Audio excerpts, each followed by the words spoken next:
नमस्कार दोस्तों।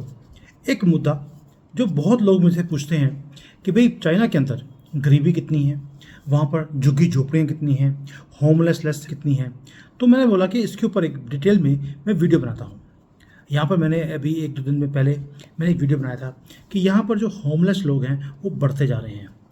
2 साल पहले, 1 साल पहले जो मिस सिटी में मैं रहता हूँ उसमें 2.5 करोड़ लोग हैं, उसमें 250 लोग होमलेस हैं पूरे सिटी के अंदर। लेकिन अभी वहाँ पर होमलेस जो लोग हैं वो बढ़ते जा रहे हैं। क्यों? क्योंकि जॉब्स नहीं है, फैक्ट्रियाँ बंद हो रही हैं। तो इनको समझ नहीं आ रहा अभी वो क्या करें। अनएम्प्लॉयमेंट बहुत ज़्यादा है। मैंने डिटेल में वीडियो बनाया है, आप जाकर देख सकते हैं। लेकिन एक मुद्दा दूसरा भी है। जो चाइना ने एक कमाल का काम किया है वो है कि सारी पॉपुलेशन अब गाँव से निकलकर सिटीज़ में आ गई है। लेकिन यहाँ पर आपको पूरी सिटीज़ में झुग्गी झोपड़ियाँ नहीं मिलती हैं। इसका रीज़न क्या है? आप दुनिया में किसी भी कंट्री में चले जाइए, आपको वहाँ पर झुग्गियाँ मिल जाएंगी। भारत के अंदर मिलेंगी, अमेरिका में मिलेंगी, यूरोप में मिलेंगी। लेकिन चाइना इतना बड़ा कंट्री है, इन्होंने एक ऐसी रिमार्केबल जर्नी बनाई है, अपने मैसिव अर्बन जो इंफ्रास्ट्रक्चर है उसे ऐसे मैनेज किया है कि उन्होंने स्लम्स को क्रिएट होने ही नहीं दिया। भारत इस प्रॉब्लम से जूझ रहा है, लेकिन ये चैलेंज चाइना के अंदर नहीं है। जबकि चाइना के अंदर जो ग्रोथ है, रैपिड अर्बन ग्रोथ, वो भारत से भी तेज़ हुई है, दुनिया में सबसे ज़्यादा तेज़ हुई है। अब आप सोच के देखिए कि जो सिटीज़ हैं, मुंबई, दिल्ली, बेंगलोर, इतने बड़े वाइब्रेंट सिटीज़ हैं, लेकिन उसके अंदर सबसे बड़ी एक चैलेंज भी है, वो है ओवर क्राउडिंग। मैं अभी दिल्ली में लैंड किया, पागल हो गया मैं। 1-2 घंटे वहाँ पे बाहर निकल में मुझे लग गए। बेंगलोर जाते हैं तो एयरपोर्ट से सिटी में जाने में जान निकल जाती है। इसका रीज़न क्या है? उसका रीज़न है कि ये ओवर क्राउडिंग होती है। उसका रीज़न मेजर है no planning in the country. और ये चाइना के अंदर ऐसा नहीं होता। हर चीज़ प्रॉपरली डेवलप्ड है, प्रॉपरली प्लान्ड है। हर चीज़ को पहले सोच समझकर फिर किया जाता है। इसलिए जो ये पज़ल है इसे समझना ज़रूरी है। और आपकी जो एरिया में जहाँ पर रहते हो, जहाँ काम करते हो, वहाँ पर कैसे चेंजेस लेकर आ सकते हैं, ये बहुत ही इंपॉर्टेंट है समझने के लिए और इम्प्लीमेंट करने के लिए भी। पहला, स्केल कितना है जिसके ऊपर चाइना काम कर रहा है। माइंड ब्लोइंग नंबर्स है भाई। 1970 के अंदर चाइना के अंदर ये हाल था कि उन्होंने अभी रिफॉर्म्स को करना शुरू किया। 83% जो पॉपुलेशन थी वो गांव में रहती थी, जो कि नंबर्स बिल्कुल सेम हैं चाइना के और भारत के 1970s में। लेकिन 21 में आकर जो चाइना की पॉपुलेशन है जो गांव में रहती है वो 30% से भी कम है। यानी कि 60 करोड़ लोग गांव से निकलकर सिटीज़ में आ गए 30-40 सालों में, लेकिन स्लम्स नहीं आए। ऐसा क्या चक्कर है कि चाइना कर गया, बाकी कोई कर नहीं पाया। अब आप सोचिए, देखिए नंबर्स कितने बड़े हैं। जो उत्तर प्रदेश है, बिहार है, महाराष्ट्र और वेस्ट बंगाल, ये 4 स्टेट्स की जितनी पॉपुलेशन है 100%, यानी कि एक एक आदमी सबको इकट्ठा कर लें, उतने लोग सिटीज़ में आ गए। और सिटीज़ कितनी हैं? 25-30 सिटीज़ सिर्फ वहाँ पर रीलोकेट हो गए हैं। अगर इंडिया में इतने लोग सिर्फ 3-4 सिटीज़ में, दिल्ली, बॉम्बे, बेंगलोर, कलकत्ता, इसमें शिफ्ट हो जाएं, क्या होगा हमारे सिटीज़ का? हर गली में आपको स्लम्स दिखेंगे, झुग्गी झोपड़ियाँ मिलेंगी। बट चाइना में ऐसा नहीं हुआ है। इन्होंने पूरी कंट्री को टर्न अराउंड कर दिया। तो ये पज़ल है कि वो झुग्गी झोपड़ियाँ दुनिया भर में मिलती हैं, यहाँ क्यों नहीं मिलती? वो बेशक आप बेजिंग में चले जाइए, शंघाई में चले जाइए, या जो छोटे सिटीज़ हैं, सुजो है, हंगजो है, वहाँ पर है, गोंगजो है, वहाँ पर आपको नहीं, क्यों नहीं दिखता? और जो अमेरिकन आते हैं वो भी पागल हो जाते हैं कि भाई यहाँ पर इतनी तरक्की है तो ये गरीब लोग गए कहाँ? दोस्तों, इसका रीज़न है वही पहले बोल रहा हूँ, गवर्नमेंट की तरफ से। जैसे भारत में आवास योजना बनाई है, चाइना के अंदर भी आवास योजना है। जो इन्होंने बोला कि जो लोग गांव से निकलकर यहाँ पर आएंगे हम उन्हें सस्ती हाउसिंग देंगे। भारत के अंदर भी है, लेकिन भारत में अगर 2 करोड़ मकान दिए हैं, इन्होंने 60 करोड़ मकान वो बनाकर गरीबों को दिए। आप कंपैरिजन करेंगे तो कंपैरिजन बनता ही नहीं है, इसीलिए ये स्लम्स को क्रिएट नहीं होने देते। दूसरा, उनको मालूम है कि अगर स्लम्स क्रिएट होंगे, एक तो कंट्री की जो रेपुटेशन है वो गंदी नीचे जाएगी। दूसरा, एक प्रॉब्लम और आती है, उससे बीमारियां शुरू होती हैं, क्योंकि वो हाइजीन का ध्यान रखते नहीं हैं और गंद पड़ता है। अब मैं आपको एक एस्टिमेट देता हूँ कि भारत के अंदर जो टोटल पॉपुलेशन है वो 24-25% तो झुग्गी झोपड़ियों में रहती है। नाइजीरिया के अंदर 50% पॉपुलेशन झुग्गी झोपड़ियों में है। चाइना के अंदर इट इज़ लेस देन 1%। इतनी अर्बनाइजेशन होने के बाद करोड़ों लोग सिटीज़ में रहते हैं, लेकिन झुग्गी झोपड़ियाँ नहीं हैं। ये रिमार्केबल है। और बस सीक्रेट क्या है? सीक्रेट है एक तो जो गवर्नमेंट की पॉलिसीज़ हैं, जो मैंने पहले बता दिया आपको कि सबके पास अपना एक मकान होना चाहिए। दूसरा, एक लैंड रिफॉर्म्स का काम चाइना ने बड़े ही खूबसूरती से किया। भारत में भी लैंड रिफॉर्म्स का काम हुआ है, लेकिन यहाँ पर इंडिविजुअल आदमी अपनी एग्रीकल्चर लैंड को यूज़ कर सकता है, लेकिन काम वो कलेक्टिवली करते हैं। यानी कि जगह आपकी है, लेकिन under a cooperative kind of system they work in the farms. दूसरा, वहाँ पे जो यंग पॉपुलेशन है वो वहाँ से निकलकर शहरों में काम करने तो चली गई, लेकिन अपनी ओनरशिप, अपने रूट्स के साथ उन्होंने लिंक रखा। मैं पंजाब से आता हूँ। पंजाब से लोग कनाडा, अमेरिका, यूके यहाँ से भाग जाते हैं। जब भागते हैं तो अपनी ज़मीनों को बेच कर जाते हैं, लेकिन चाइना में वो अपनी ज़मीन को बेच नहीं सकते। वो अपने पास उनके नाम पर ही रहती है। उसको हुकू सिस्टम बोलते हैं यहाँ पर, कि आपका जो हुकू है वो आपके नाम के ऊपर है, आप उसे माइग्रेट नहीं कर सकते। तो ज़मीन उनके हाथ में रहती है। उससे क्या होता है कि कभी भी अगर आपको दिक्कत आती है शहरों में, जैसे अभी है, अनएम्प्लॉयमेंट बढ़ती जा रही है, फैक्ट्रीज बंद हो रही हैं, जॉब्स नहीं हैं, तो लोग अपने गाँव में वापस जा रहे हैं अपने, क्योंकि हुकू वहाँ पर है। अभी उन्होंने खेती करनी शुरू कर दी और चाइनीज़ गवर्नमेंट को भी मालूम है, इसलिए उन्होंने लोगों को अब ट्रेनिंग देनी शुरू कर दी है कि लेटेस्ट आप टेक्निक्स को यूज़ कर सीड्स को यूज़ करके, फर्टिलाइजर्स को यूज़ करके आप अपनी प्रोडक्शन को कैसे बढ़ा सकते हैं। ट्रेडिशनल वे से आपको काम करने की ज़रूरत नहीं है। इसलिए यहाँ पर जो खाने की प्रॉब्लम थी, पहले प्रोड्यूस कम थी, इनको इंपोर्ट करना पड़ता था, उसकी डिपेंडेंस अब कम होनी शुरू हो गई, क्योंकि साइंटिफिक वे से खेती आनी शुरू हो गई है। दोस्तों, ये इतना ब्यूटीफुल सिस्टम है जो भारत को सीखना चाहिए। हमारे यहाँ पे, जैसे मैं अभी हिमाचल में था, अभी पता है आपको कि मैं भारत में आया हूँ एक हफ्ते के लिए कुछ काम के लिए। तो मैं हिमाचल में गया, तो हिमाचल में पॉलिसी है कि आप नॉन हिमाचली को ज़मीन नहीं बेच सकते। तो अगर उनकी जो यंग पॉपुलेशन है वो यहाँ से निकल के बाहर शहरों में या बाहर कंट्रीज़ में वो पढ़ने चले गए हैं या अपनी ज़िंदगी जी रहे हैं, तो ज़मीन उनकी फैमिली के नाम पर ही है, क्योंकि वो बेच नहीं सकते। वो सिर्फ हिमाचली को ही बेच सकते हैं। ये सिस्टम अगर हिमाचल में है, बाकी जगह भी हमें अपनी एग्रीकल्चर लैंड को सेव करने के लिए ये काम करना पड़ेगा। दूसरा, जैसे मैंने पहले बोला आपको कि जो हाउसिंग है वो पब्लिक हाउसिंग वो गवर्नमेंट ने बना कर दी, जिसको हम अफोर्डेबल हाउसिंग बोलते हैं। दोस्तों, आप इमेजिन नहीं कर सकते कि जिसकी इनकम 40,000 रुपये से कम है उसे गवर्नमेंट घर बना के देती है, लो कॉस्ट हाउसिंग। और ऐसे जो काम है वो 40 जो बड़ी सिटीज़ हैं उसके अंदर 65 करोड़ हाउसेस बना कर दिए हैं गवर्नमेंट ने। झुग्गियाँ बनेंगी तो बनेगी कैसे? और वो सारी की सारी जो है प्लान्ड वे से हैं। कोई ये नहीं है कि जहाँ जगह मिली वहाँ बना दिया। नो, कीपिंग जो पूरा मैप है सिटी का, उसको देखते हुए झुग्गी झोपड़ियों का अलग से एक एरिया वो बनाया हुआ है।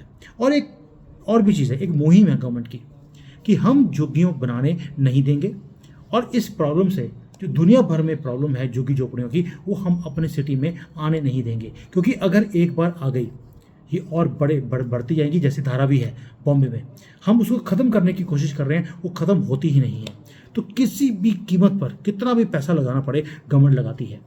भारत ये काम कर सकता है, हमारे पास मसल है, बस पॉलिटिकल विल की एक कमी है। अब स्पेसिफिक मैं बताता हूँ।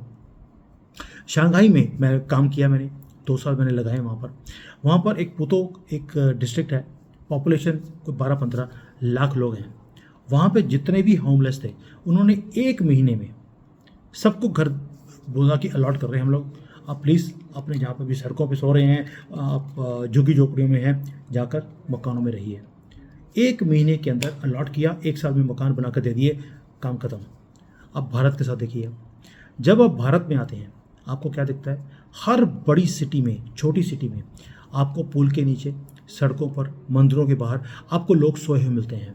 और भारत में जो है उसे ख़त्म करने की इतनी कोशिश करी है, इतने NGOs काम कर रहे हैं, लेकिन हम काम नहीं कर पाए। जब तक हम इसको लॉ एनफोर्समेंट एजेंसीज, क्योंकि यहाँ पर जैसे चाइना में अगर कोई होमलेस मिलता है, कोई भी झुग्गी झोपड़ी में मिलता है, उसे पकड़ के अंदर कर दिया जाता है। और आपको मालूम है चाइना में तो अगर आपने सिस्टम तोड़ा तो किडनियाँ निकाल के वो ले जाएंगे। इसलिए यहाँ पर लोग डर के मारे भी वो काम नहीं करते। ये लेसन्स हैं भारत के लिए कि हमें भी कुछ लैंड रिफॉर्म्स का काम स्पेशली एग्रीकल्चर लैंड, उसके ऊपर काम करना पड़ेगा। ये मैं मुहिम इसी के लिए मैंने अभी गवर्नमेंट को भी रिप्रेजेंटेशन दिया है कि ये सिस्टम ऐसा है चाइना का जो हमें अपनाना चाहिए। दूसरा, जो प्लान्ड सिटी का जो प्लान है उसमें पॉलिटिशियन आया, उसने पैसे दिए, उसने अपने तरीके से सिटी बना दी। अपने एरिया में जहाँ पे उसकी ज़मीन है वहाँ पर उसने पुल बनवा दिया, उसकी ज़रूरत है या नहीं है, ताकि उसकी जो लैंड है उसकी प्राइस बढ़ जाए। रियल एस्टेट वाले हैं बड़े बड़े, वो पॉलिटिशियंस को पैसे देते हैं, सिटी का सत्यानाश कर दिया है। ये सारे काम हमें रोकने पड़ेंगे। एक मास्टर प्लान होता है जो गवर्नमेंट की तरफ से बन के आता है, वो चेंज नहीं हो सकता। चाइना के अंदर जब भी कोई नया एरिया डेवलप होता है, गवर्नमेंट पूरे एरिया को एक्वायर करती है, उसमें पहले मेट्रो, उसमें बसेस, सड़कें, लाइटें, उसमें सीवरेज, हर चीज़ पहले पड़ जाती है। उसके बाद वहाँ पर हाउसिंग एंड ऑफिसेज बनाने शुरू किए जाते हैं। भारत में उल्टा होता है, यहाँ पर सोसाइटी पहले बनती है, उसके बाद हम सड़कों के लिए अप्लाई करते हैं गवर्नमेंट के पास। गवर्नमेंट बोलेगी यहाँ तो सड़क बन नहीं सकती, इसका खर्चा आप दीजिए, सीवरेज होता नहीं है, वो सड़क बार बार टूटती रहती है। इसलिए जो हमारा पैसा है वो लूट में ज़्यादा जाता है। अफोर्डेबल हाउसिंग हो, स्लम्स को ख़त्म करना हो, उसमें जाता ही नहीं है। क्यों? हर लेवल पर लोगों ने पैसे खाने होते हैं। दोस्तों, एक काम और भी है जिसके कारण यहाँ पे आपको स्लम्स नहीं मिलते, वो है सोशल वेलफेयर। यहाँ पर जितने भी लोग हैं, जैसे माइग्रेंट लोग हैं जो गाँव से आते हैं सिटीज़ में, उनके बच्चे हैं, उनको पढ़ाई लिखाई में डाला जाता है, हेल्थ केयर साथ में दिया जाता है, सोशल सिक्योरिटी बेनिफिट्स दिए जाते हैं, साथ में घर दिए जाते हैं। ये सब सारा चीज़ होती है। तो जो बच्चे पढ़ लिख जाते हैं तो आए तो गांव से हैं, लेकिन जो सेकंड जनरेशन है वो पढ़कर अपनी लाइफ को खुद ही चलाना शुरू करती है। एक जनरेशन को सपोर्ट करना पड़ता है। शायद मोदी जी यही काम कर रहे हैं कि फ्री राशन 80 करोड़ लोगों को, जो आवास योजना में 2-3 करोड़ मकान दिए हैं, थोड़ा सा और तेज़ कर देंगे तो ये काम बहुत जल्दी से हो जाएगा। यानी कि मोदी जी ने वो काम जो चाइना ने 30-40 साल पहले करना शुरू कर दिया था, मोदी जी ने अब आकर करना शुरू किया है। शुक्र कीजिए मोदी जी आ गए। कांग्रेस होती तो जो आपके घर हैं वो भी छीन कर वो मुसलमानों को दे देते। तो ये प्रॉब्लम जो है ये कांग्रेस की दी हुई है, मोदी जी की नहीं है। तो ये मत सोचना कि मोदी जी को मैं गाली निकाल रहा हूँ। दूसरा, जो अर्बन और रूरल डेवलपमेंट है, इसे हमें इंटीग्रेट करना पड़ेगा। मैंने कई वीडियोस बनाई हैं जहाँ पर जो गांव है वहाँ पर उन्होंने टूरिज़्म, रूरल टूरिज़्म जैसे बोलते हैं, वो शुरू कर दिया। और जो अर्बन लोग हैं वो अब गांव में जाते हैं, वहाँ पे वो लुत्फ़ उठाते हैं, जो वो विलेज बनाया है उन्होंने, और वहाँ पे मज़े लेकर वहाँ पे पैसे खर्चते हैं। तो अर्बन लोग रूरल एरियाज़ में जाना शुरू हो गए, इनकम वहाँ पर शेयर होनी शुरू हो गई। ये जो इंटीग्रेशन है, रूरल के जो गाँव के लोग हैं वो शहरों में आते हैं, शहर के लोग गाँव में जाते हैं मज़े लेने के लिए, यानी कि वहाँ पर स्पेंड करते हैं, वहाँ पर एक तरह से एक माहौल मिलता है उनको गांव का। जब ये इंटीग्रेशन होगा, जो भारत में मिसिंग है अभी भी, जिस दिन ये काम शुरू हो जाएगा उस दिन हमारी कंट्री में भी ये जो इम्बैलेंस है गांव का और शहर का, ये ख़त्म हो जाएगा। दूसरा, जो स्लम्स हैं उसकी प्रॉब्लम भी ख़त्म हो जाएगी। दोस्तों, ये एक छोटा सा वीडियो जो मैंने शेयर करना था आपके साथ कि भारत के साथ भी ये सारे यूनिक प्रॉब्लम्स हैं, चैलेंजेस हैं, सिर्फ भारत के साथ नहीं है, पूरी दुनिया के अंदर हैं। और दुनिया को शायद ये चीज़ सीखनी चाहिए।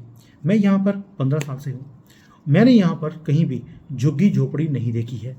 बहुत कम लेवल पर हम देखते हैं कि लोग सड़कों में सो रहे हैं, होमलेस हैं। भिखारी आपको कहीं नहीं दिखेगा। 10 साल पहले यहाँ दिखते थे, अभी मुझे पिछले 2-3 सालों में एक भी भिखारी कहीं भी दिखा नहीं है। गवर्नमेंट ने सबको काम पे लगा दिया, उन्हें अपॉर्चुनिटी दी, वो भी काम करने के लिए रेडी नहीं थे। लेकिन आपको मालूम है कि जो कंट्री होती है, जो गवर्नमेंट होती है, उसकी पावर होती है, वो जब भी कुछ करना चाहे वो कर सकती है। यहाँ पर भारत में भी गवर्नमेंट ने बड़ी बार कोशिश करी कि जो रेड लाइट्स होती हैं वहाँ पर ये भिखारी काम ना, ये भीख ना मांगे, उन्हें पकड़ के अंदर करने की कोशिश करी, वो भाग गए।